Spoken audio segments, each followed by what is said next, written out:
Желіде шұғыл ақпарат тарады. Сәлеметсіз бе қымбат көрермен, арнамызға қош келдіңіз.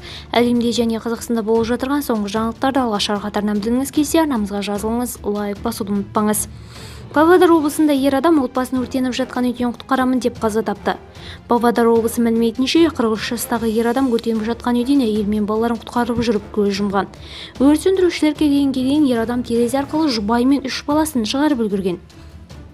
Ресми мәлімет бойынша ес тиіп уланған әйел мен балалар аудандық ауруханаға жеткізілген. Өрт үйдің шатырын шарпыған, жалынның жалпы аумағы 100 шаршы метр болады. Өрттің шығу себебі анықталып жатыр. Айта кетейік, 9 қазанда таңертең Солнечный ауылынан 7 шақырым жерде орналасқан шаруа қожалығында өрт шыққан. Павлодар облысы ТЖД мәліметінше өрт кезінде 7 адам болған, олардың 6-ын аман алып қалу мүмкін болмаған. Мәйіттер өрт сөндірілгеннен кейін табылған. Видеомыз кеңінен таралу үшін лайк басып жақындарыңызға таратуды ұмытпаңыз. Бізді бақылауды жалғастырыңыз.